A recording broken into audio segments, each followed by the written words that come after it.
vida. La palabra de Dios es vida.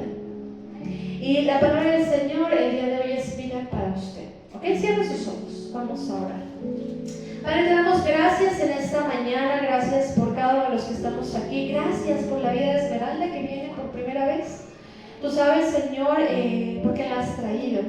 Tú sabes también por qué cada hombre, por qué cada mujer que está hoy aquí ha llegado a tu casa, a tu iglesia. Venimos, Señor, con deseo de escuchar de ti, de adorarte juntos, pero también, Señor, aquí en la iglesia somos animados, somos reconfortados, también exhortados, Señor.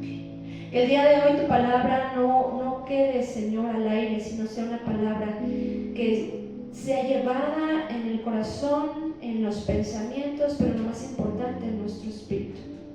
Que tu palabra, que es vida, vivifique nuestra alma y nuestro espíritu, Señor. Que sea así en este momento, en el nombre de Jesús. Amén. El día de hoy mi esposo no pudo venir, el pastor no vino. Ya les habíamos comentado que mi suegro ha estado un poquito delicado de salud.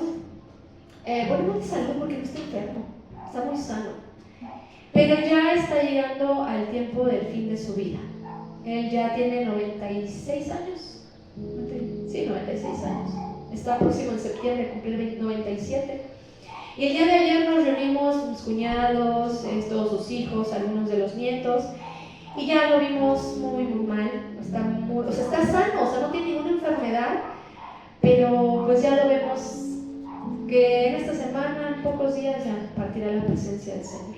Y bueno, oramos juntos con él, cantamos unos cantos, y mis cuñados, pues papi, estamos muy contentos con el Señor por tu vida, por lo que nos diste.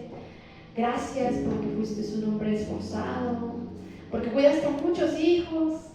Gracias. Y bueno, dándole palabras de aliento. Y uno de mis cuñados compartía un testimonio. Él decía: papá, yo me acuerdo mucho cuando vivíamos en la Agrícola Oriental, cuando teníamos allá la casa. Dice, mi mamá nos ponía una alberquita y jugábamos y éramos muy felices ahí en el chapoteadero. Pero un día tú y mamá tomaron la decisión de donar un pedacito del terreno para una obra, para una célula. Y la iglesia o la célula empezó a crecer y pues ya no fue un pedacito, ya fue la mitad del terreno. Y pues la iglesia siguió creciendo y pues bueno, ustedes como papás tuvieron que tomar la decisión de cambiarnos de lugar porque ese lugar ya era de la iglesia. Y mis suegros donaron dos terrenos para levantar una obra, para que se levantara ahí la iglesia, y hace como 5 años invitaron a mi suegro a ese lugar. Todavía existe ahí la iglesia, fuerte, firme, y vemos cómo las cosas del Señor permanecen, y la palabra de Dios permanece. La palabra de Dios no se queda ahí olvidada.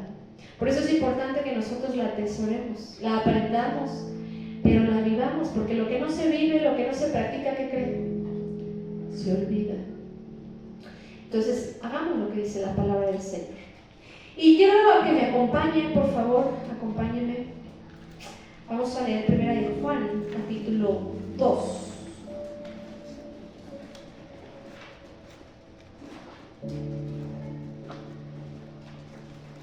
Estaba escuchando mientras oraban la hermana Lidia, Jonathan y Jazz, y definitivamente es lo que el Señor quiere hablar a nosotros el día de hoy.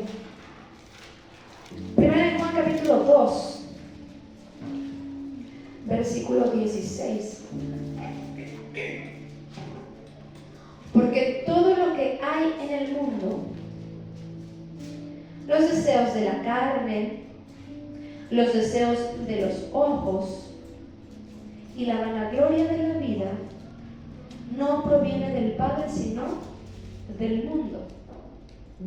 Otra vez se lo voy a leer. Porque todo lo que hay en el mundo, los deseos de la carne, los deseos de los ojos y la vanagloria de la vida, no proviene del Padre, sino del mundo. Versículo 17. Y el mundo pasa y sus deseos, pero el que hace la voluntad de Dios permanece para siempre. ¿Sí estamos ahí? 1 de Juan, capítulo 2. Yo quiero hacer una pregunta. ¿A usted le gustaría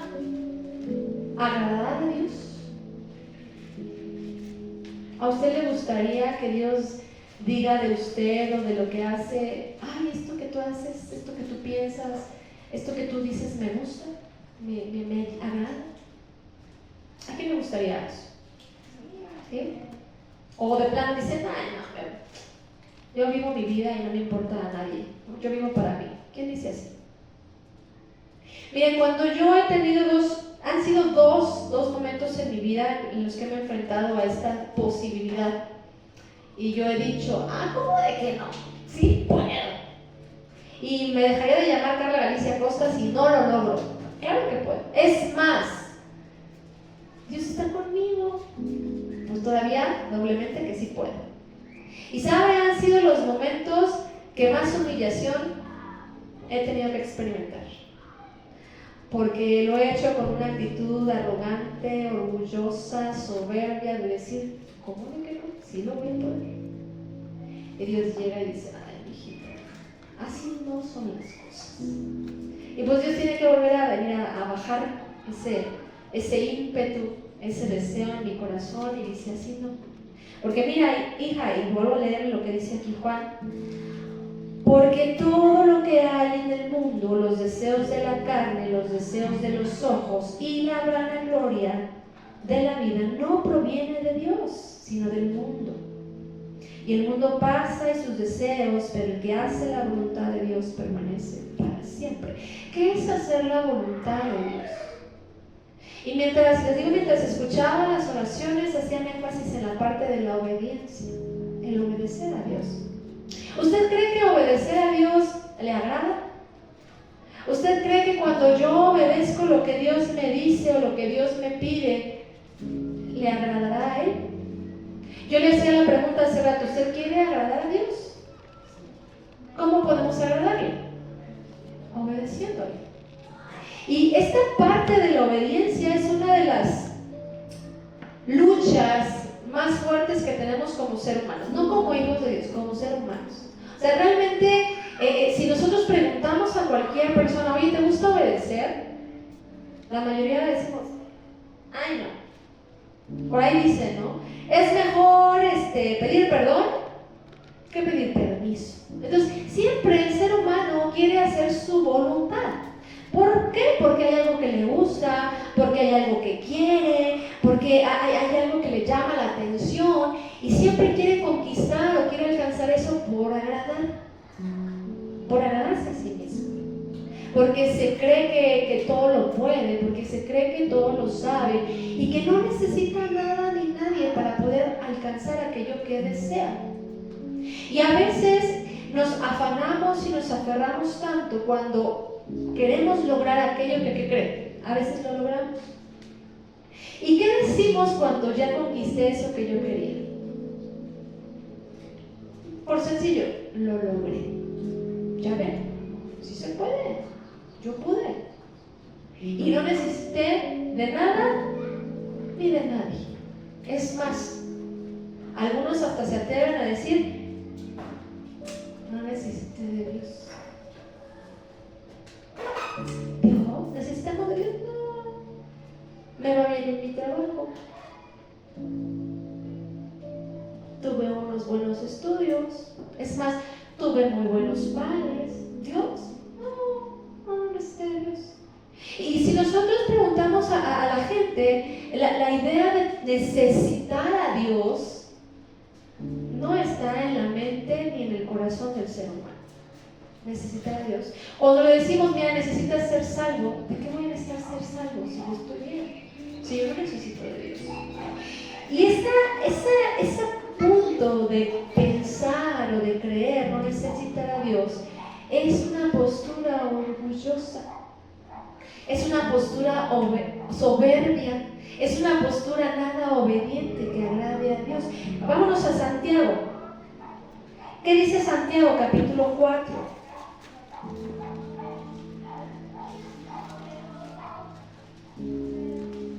Versículo 6.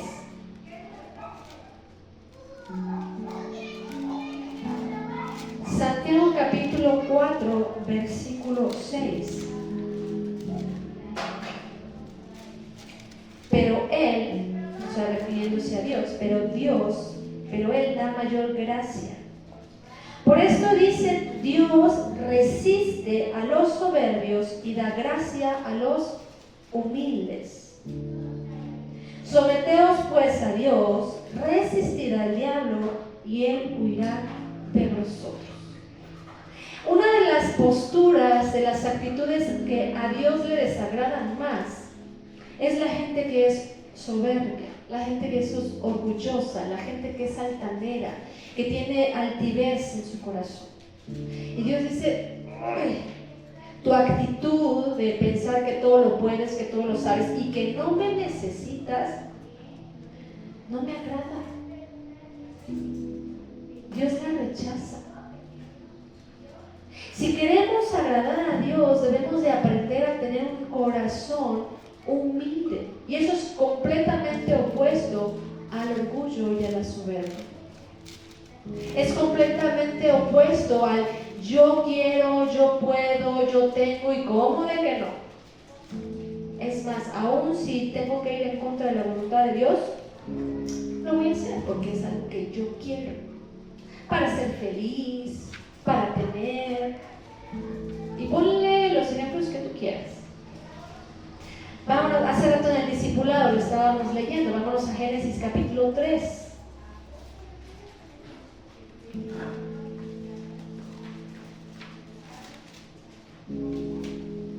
Génesis capítulo 3.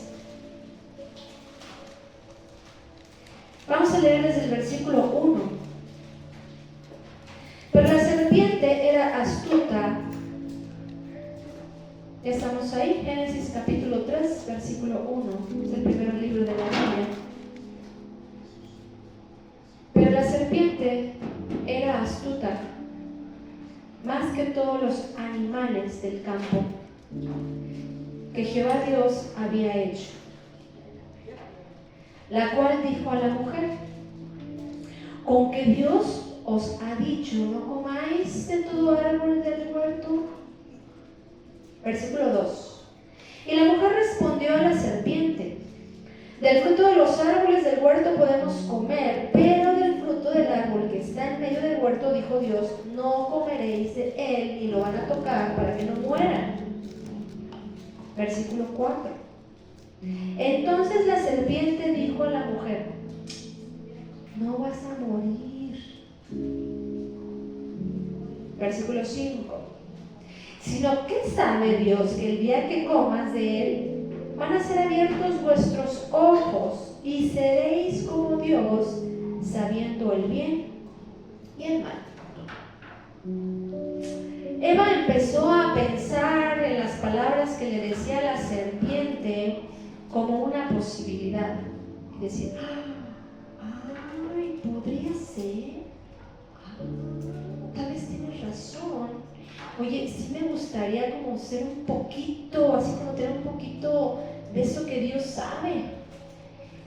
Sí se puede.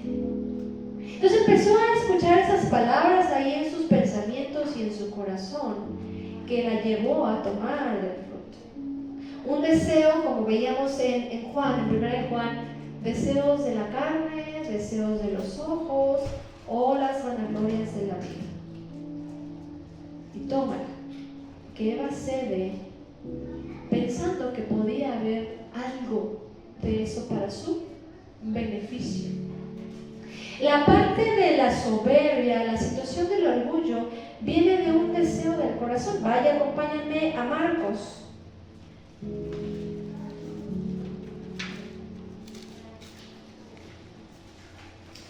Marcos capítulo 7.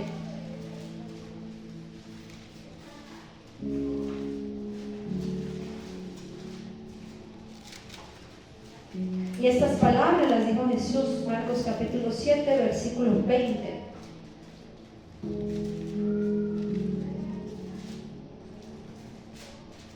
¿Ya estamos ahí todos?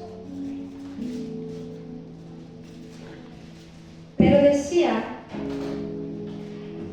que lo que del hombre sale, eso contamina al hombre. Otra vez lo voy a leer. Pero decía que de lo que del hombre sale, eso contamina al hombre. porque de adentro del corazón de los hombres salen los malos pensamientos. A veces pensemos que viene alguien y nos echa cosas. No, a veces los malos pensamientos provienen de uno mismo.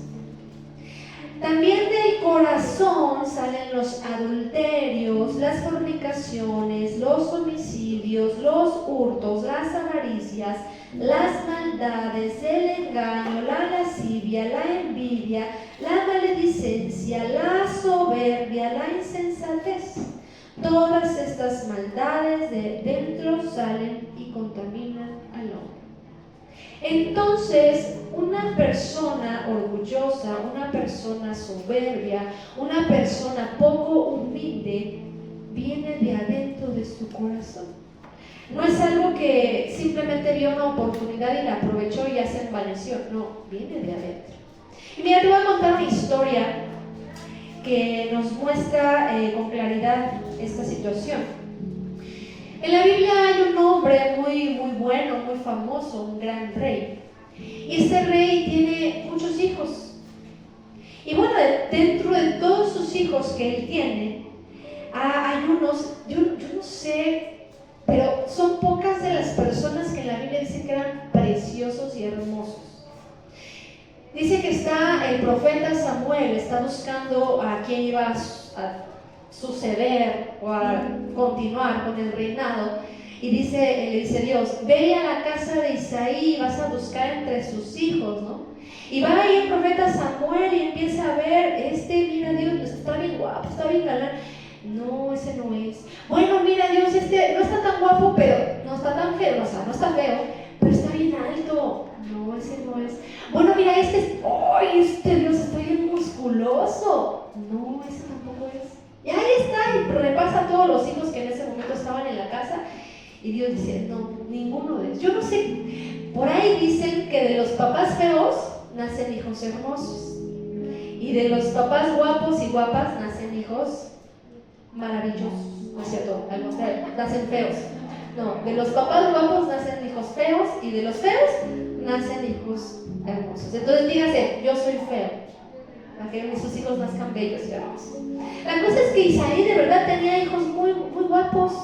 Digo, porque todos tenían un gran parecer.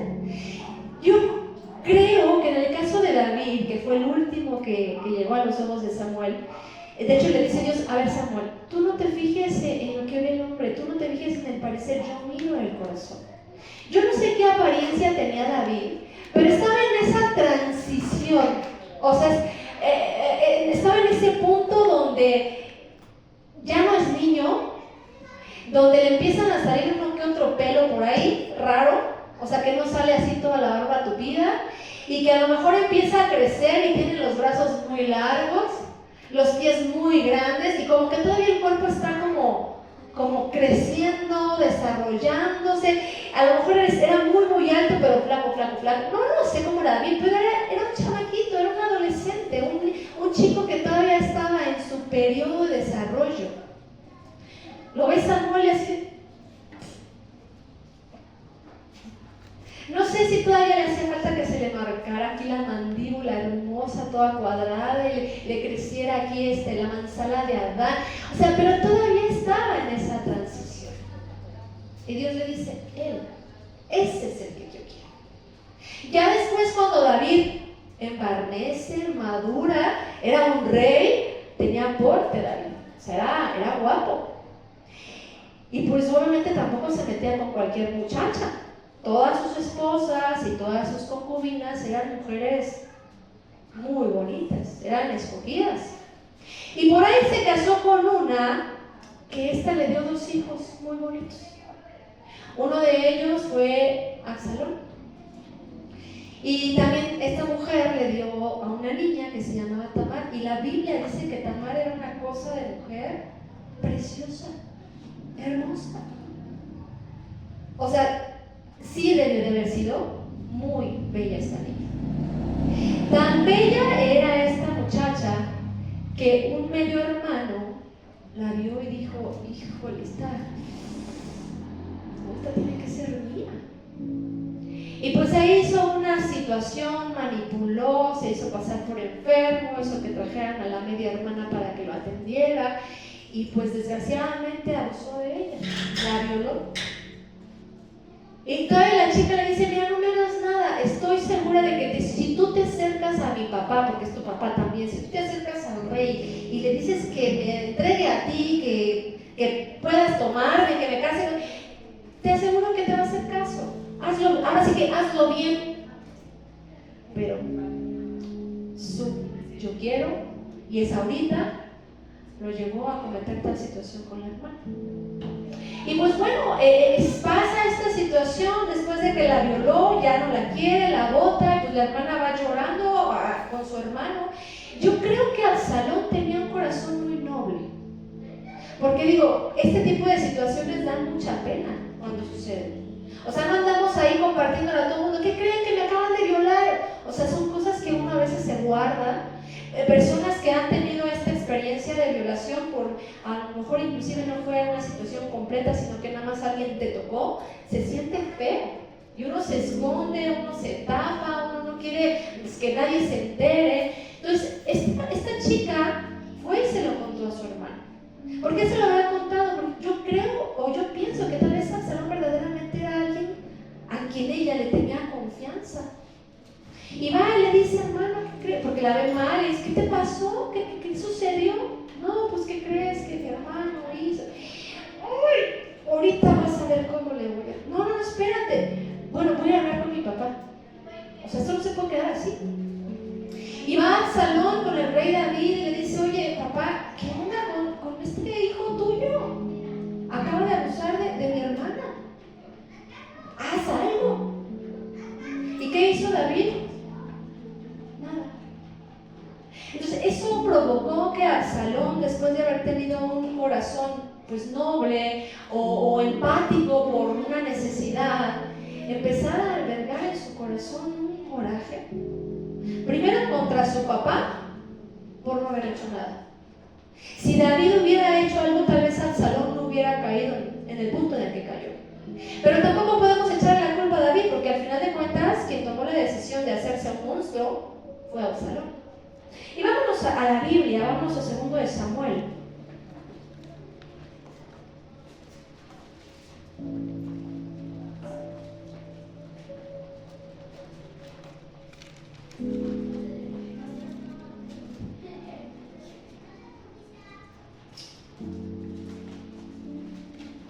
Capítulo 13.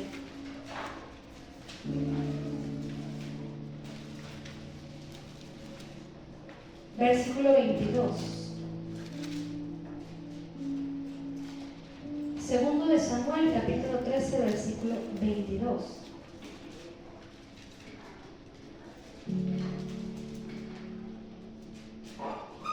¿Ya estamos ahí? Versículo 20, dice, es más, lo voy a regresar unos versículos antes. Dice, y le dijo su hermano Absalón, ¿ha estado contigo tu hermano Amnón? Pues calla ahora, hermana mía, tu hermano es, no se angustie tu corazón por esto. Y se quedó Tamar desconsolada en casa de Absalón, su hermano. Y luego que el rey David oyó todo esto, se enojó mucho. Mas Absalón no habló con Amnón, ni malo ni bueno, aunque Absalón aborrecía a Amnón porque había forzado a Tamar, su hermana. Versículo 23. Aconteció pasados 2 años. ¿Cuántos? 2 años. 2 años en los que Absalón estuvo guardando ese rencor y ese odio contra su medio hermano por lo que le había hecho a Tamar. Yo creo que lo veía y quería echársele encima. Yo creo que estuvo pensando cómo poder hacer una venganza. Y ese tiempo le llegó para precisamente planear la muerte de su hermano. Versículo 28.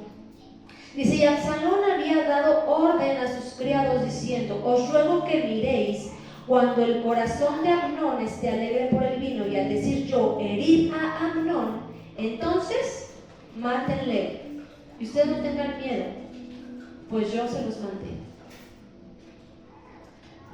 Mandó matar a su hermano. Después de esta situación, pues obviamente dice, híjole, ya maté al hermano, pues tengo que irme. Entonces se va, huye, porque pues obviamente se entera David de lo que había hecho. Y no solamente mató a Amnón, mató a otros de sus hermanos también, porque a todos los invitó a una fiesta a su casa. Vengan hermanos, quiero celebrar con ustedes, y a todos se los echó en esa reunión. Entonces imagínense. Y el rey le llega la noticia: oye, ¿qué crees? Que Absalón, tu hijo, mató a todos sus hermanos. O sea, ¿hasta dónde estaba llegando el coraje de Absalón? Algo que inició por algo bueno, de querer defender a su hermana, de querer buscar justicia.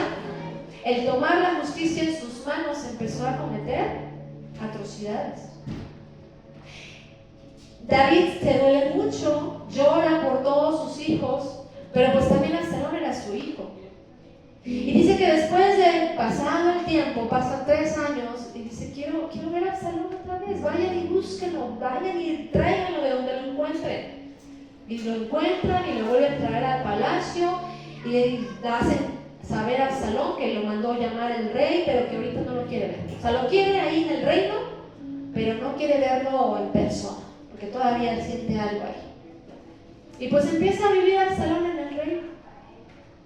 Pero llega un punto donde dice: o sea, ¿para qué me hizo venir? Si no quiere ni verme.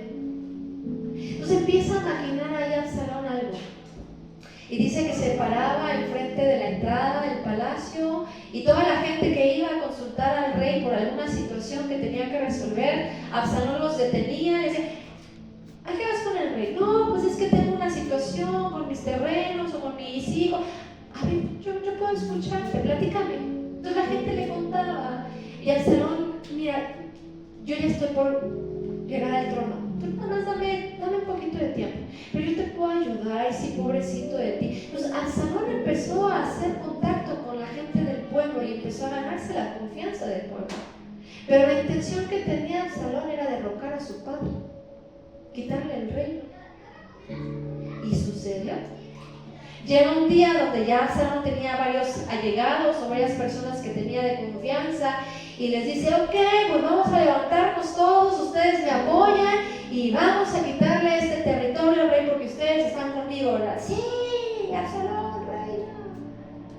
Y ahora el que tiene que huir es David, porque la gente está tan enojada con el rey David que ahora lo quieren destronar. Ya se va David. Y en el tiempo en el que está David ahí pues siendo perseguido por su propio hijo porque lo quieren matar, pues ahí está Absalón, que tiene ya tanto coraje en su corazón que quiere matar a su propio padre. Pero miren cómo termina esta historia. Quise mostrar una fotografía, ya no pudimos ponerla porque encontré una fotografía de un muchacho bien guapo que seguramente se parecería a Absalón, con una cabellera así bella. Mira, fíjese lo que dice versículo 26. Es más, desde el 25 dice: y no había, 14:25, ¿estamos ahí?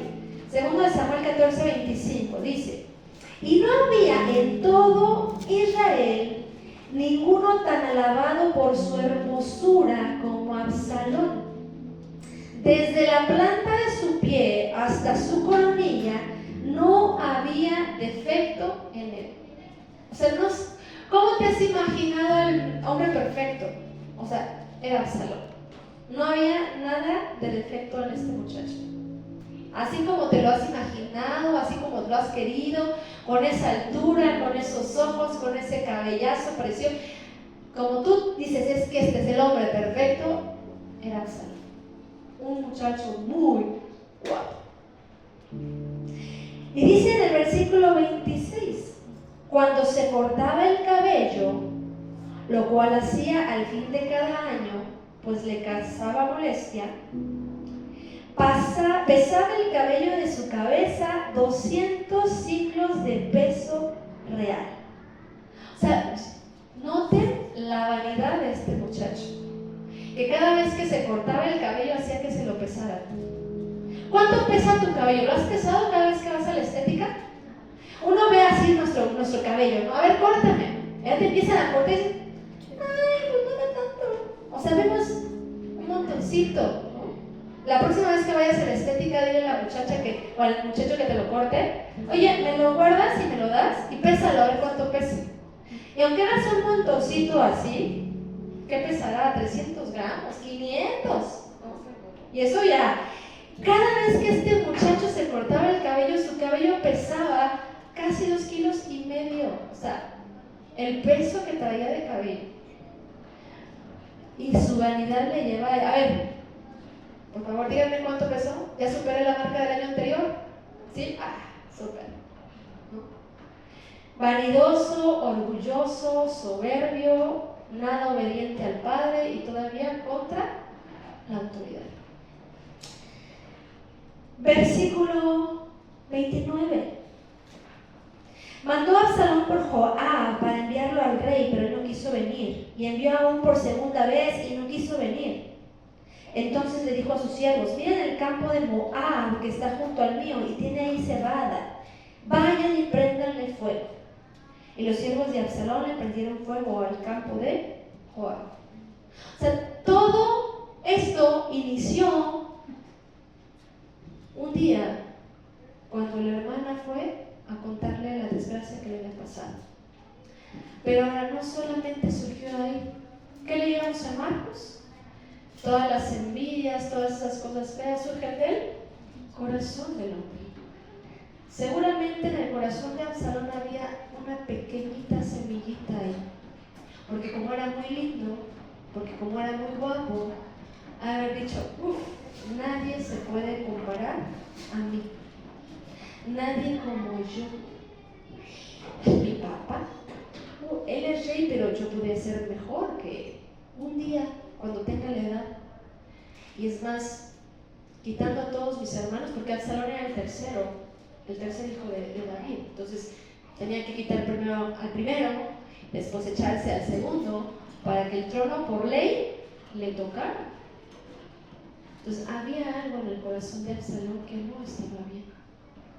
Y que obviamente se aprovechó de las circunstancias para que esa pequeña semillita creciera y llegara al punto donde creció. Ahora vámonos al siguiente capítulo. Capítulo 15.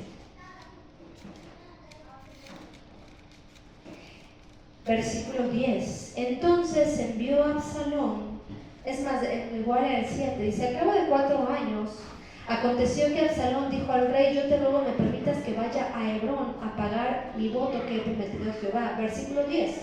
Entonces envió a Absalón mensajeros por todas las tribus de Israel, diciendo: cuando oigáis el sonido de la trompeta, diréis: a Absalón reina en Hebrón.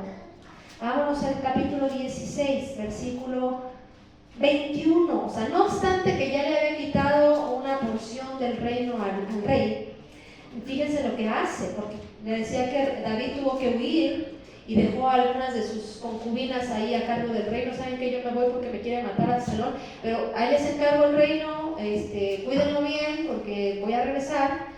Vean lo que hace Absalón todavía. Dice: y a Ifiotel dijo Absalón: llégate a las concubinas de tu padre que él dejó para guardar la casa, y todo el pueblo de Israel oirá que te has hecho aborrecible a tu padre. Así se fortalecerán las manos de todos los que están contigo. Versículo 22. Entonces pusieron para Absalón una tienda sobre el terrado, y se llevó Absalón a las concubinas de su padre ante los ojos de todo Israel. Imagínense, todavía en la terraza del palacio o en el techo le ponen una carpa bien bonita, decorada, todas las concubinas del papá. ¿Qué vale? ¡Hey pueblo! Véanme todos, yo soy mejor que mi padre. Con todas las mujeres del papá. Qué fuerte. Y para que todos lo vieran.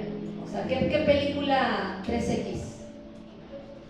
Para que todo el pueblo se enterara que le estaba quitando todo a su papá y que no tenía deseos de arrepentirse ni de volverse nada. O sea, era atrocidad tras atrocidad. ¿Cómo muere Absalón? ¿Qué era lo que más le encantaba? Su presencia, su porte, su belleza. Capítulo 18. Ya obviamente David está siendo perseguido. El ejército de David le dice: a ver, rey, ¿cómo tú vas a estar huyendo? O sea, vamos a levantarnos contra él y vamos nosotros te defendemos a ti, rey. Vamos a hacer a tu hijo a un lado. O sea, si es tu hijo, yo sé que lo quieres, pero ¿es tu vida o es la de él? Y no podemos estar huyendo siempre, o sea, tenemos que hacerle frente. Y pues ya están en esa situación de pelear entre ahora sí que el ejército de Absalón contra el ejército de David. Y dice en el versículo 8 del capítulo 18, dice: y la batalla se extendió por todo el país, y fueron más los que destruyó el bosque aquel día que los que destruyó la espada. A lo mejor algunos se cayeron acantilados, a lo mejor unos que habrá en el bosque, que pues muchos se murieron ahí. Y dice el versículo 9: y se encontró Absalón con los siervos de David, e iba Absalón sobre un mulo, y el mulo entró por debajo de las ramas espesas de una gran encina, y se le enredó la cabeza en la encina, y Absalón quedó suspendido entre el cielo y la tierra, y el mulo en que iba se fue.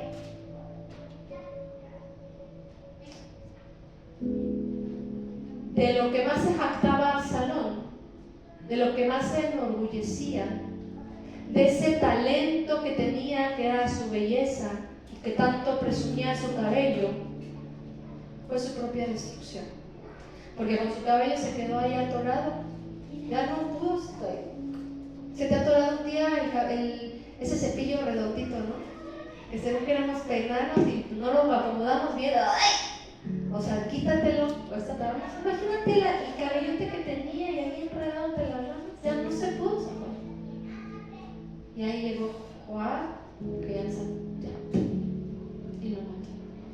Entonces su propia cosa que le había enaltecido y que le había dado orgullo, de aquello lo que se había dignificado, de aquello que se había hecho él poderoso, que era su propio yo, su propio ego, su propia vanidad, fue su propia destrucción. Ahora, ¿quién lo había hecho hermoso?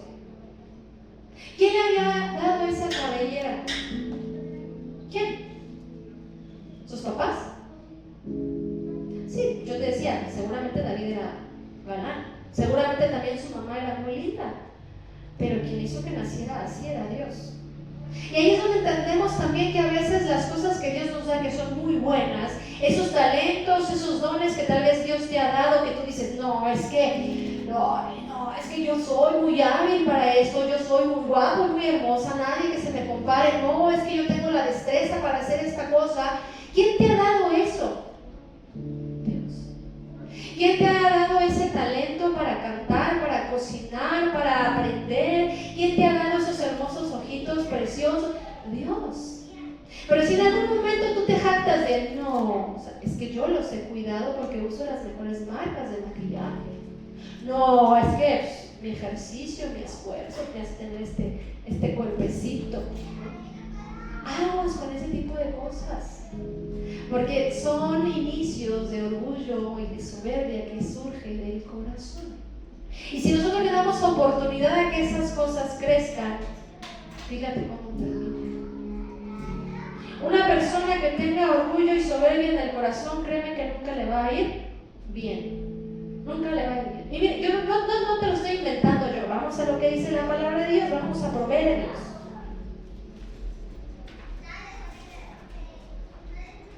Proverbios capítulo 8.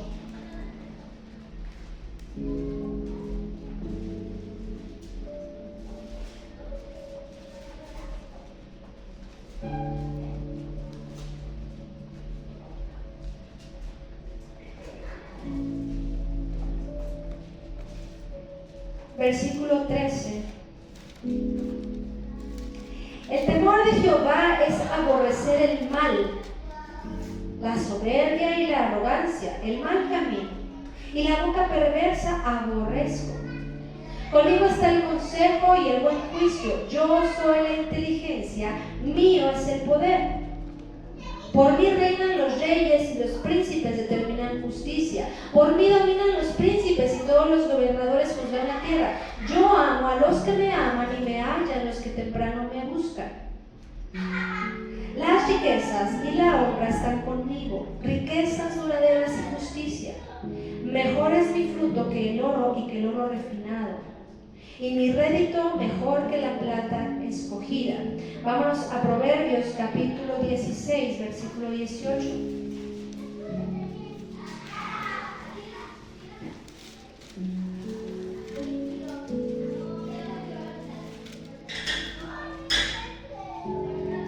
Mejor es humillar el espíritu con los humildes que repartir despojos con los soberbios. Proverbios 11:2.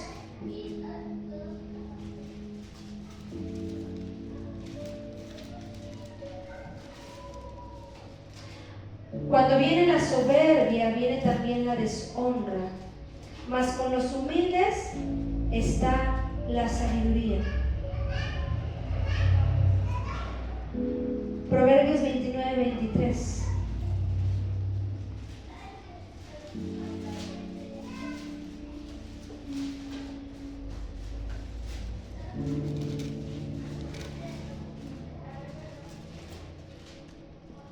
La soberbia del hombre le abate, pero al humilde de espíritu sustenta la honra. Una persona que se empecina en tener una actitud y una postura soberbia no vive en paz. Aparentemente que está consiguiendo todo lo que quiere, todo lo que sus ojos desean, todo lo que las vanidades del mundo le ofrecen. Y dice, no, pues ya, aquí ya estoy feliz. Pero tarde que temprano viene su ruina. ¿Qué pasó con Nabucodonosor? No, un rey bíblico que también se jactó de decir, no, pues es que todo esto yo lo creé, yo lo levanté, yo soy el buenazo. Además esa superestatua que me representa. Ah, sí, todo lo hiciste tú solito, por tu propia inteligencia y tus propias cualidades. Ah, sí. ¿Y qué vino sobre él? Locura. Y mucho tiempo vivió como un animal, comiendo del campo, sin entendimiento, hasta que dice la Biblia que levanta sus ojos al cielo y vuelve a reconocer a Dios sobre su vida. Vámonos a Hechos, capítulo 12.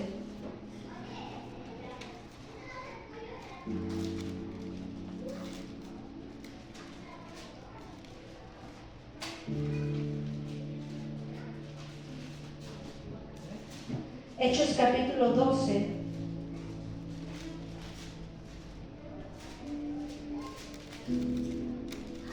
Versículo 1 dice, y en aquel mismo tiempo el rey Herodes echó mano a algunos de la iglesia para maltratarles. Y mató a espada a Jacobo, hermano de Juan, y viendo que esto había agradado a los judíos, procedió a prender también a Pedro. Pedro es metido en la cárcel, pero pues es liberado.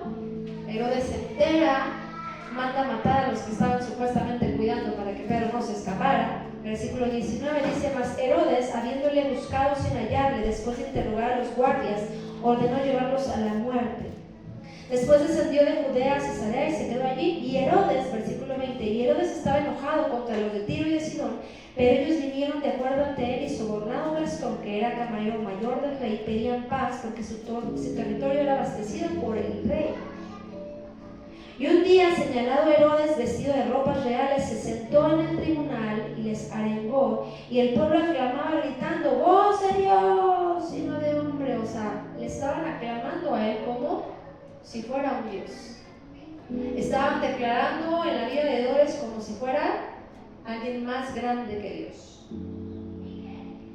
Y dice en el versículo 22, estábamos ahí y el pueblo aclamaba gritando voz de Dios y no de hombre, y al momento un ángel del Señor le hirió por cuanto no dio gloria a Dios, y en ese momento murió.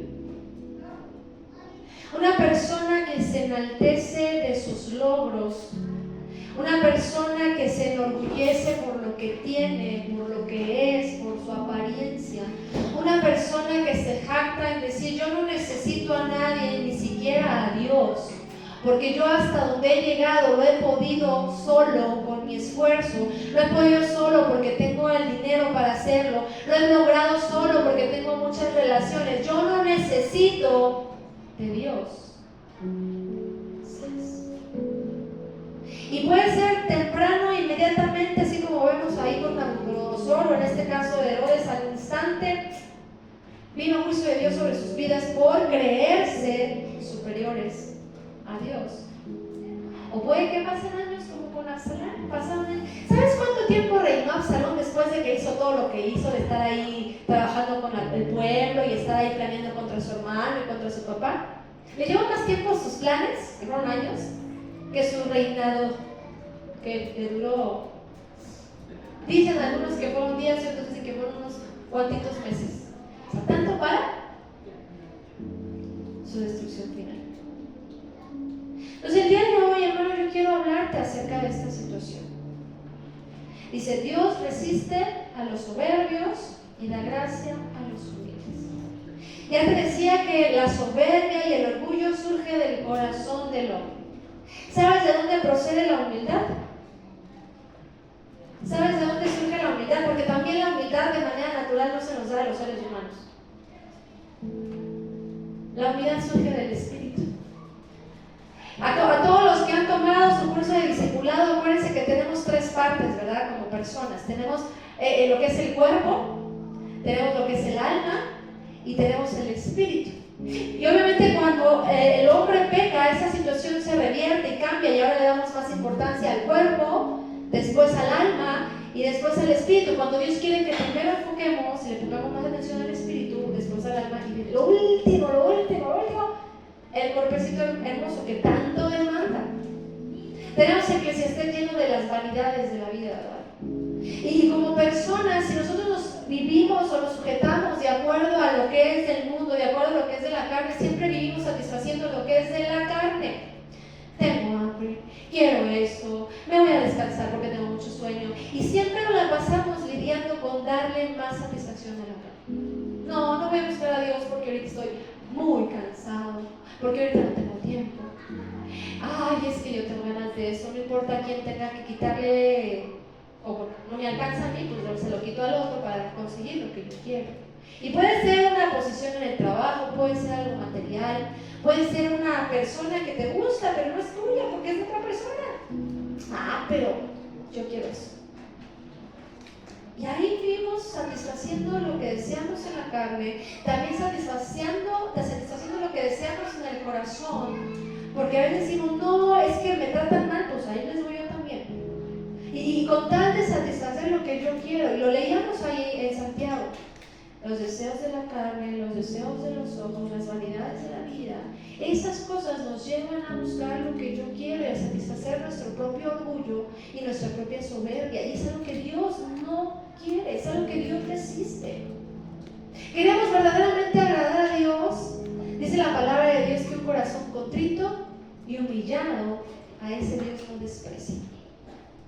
Tenemos que ser humildes. Y la humildad no viene del corazón, porque el corazón no le gusta. Y no me estoy refiriendo a humildad de humillación, de que tú seas menospreciado. No, me estoy refiriendo a un corazón dispuesto a decirle a Dios, Señor, que sea tu voluntad y no la mía.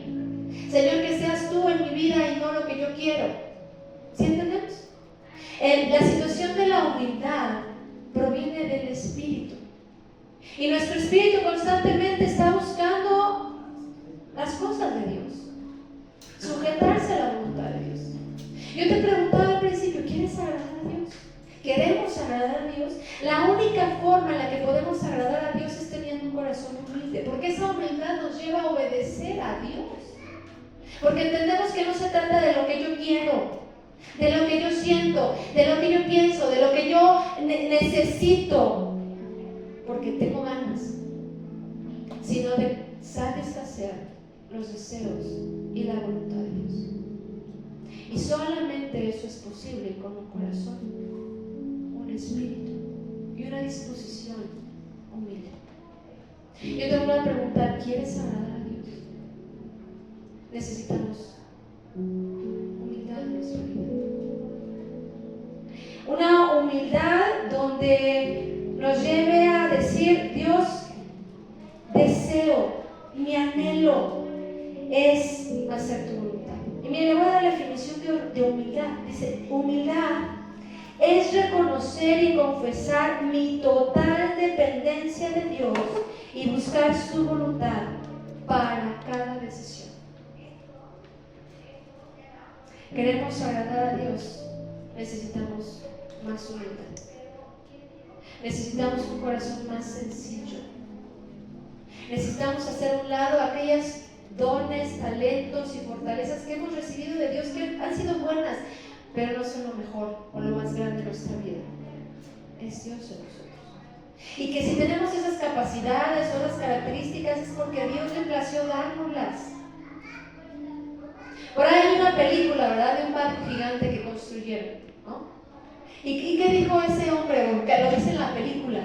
Están en la cena, en la mesa, y dice ahí no sé si es el capitán o el que construyó el barco, dice: ni Dios va a poder hundir este barco. Y ni un día completo estuvo ese barco en el agua. Y en la actualidad todavía siguen surgiendo personas que dicen: ni Dios va a poder quitar esto que yo estoy haciendo. Aguas. Porque el pretendernos ser iguales a Dios como cosa a que aferrarse, como en el caso de Eva, que pretendió, se dejó engañar por la serpiente, que dijo: mira, tú puedes llegar a tener un poquito de esa sabiduría de Dios, tú puedes, sí se puede, nada más come el fruto. Ninguno de nosotros puede llegar a ser como Dios. Perdón que lo desanime o que nadie, por mucha capacidad, por mucha inteligencia, por muchos logros que haya hecho una persona, nadie puede igualarse a Dios.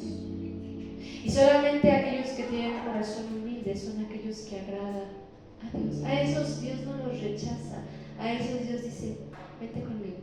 Y pegados con Dios, mira, podremos hacer muchas más cosas. Entonces no es por tu fuerza, no es por tu inteligencia ni tus capacidades, es más, no es por tu belleza y tu hermosura. Si Dios te permite lograr y si Dios te ha dado lo que tienes, es por algo. Y si tú ocupas eso para darle la gloria a Dios y Él sea reconocido y Él sea enaltecido, Dios te va a dejar ahí y aún todavía te va a compartir de su gloria y vas a poder disfrutar de las bendiciones que eso va a traerte. Pero si pretendes decir: no, yo puedo solo, sin Dios, cierra tus ojos. Vamos a orar.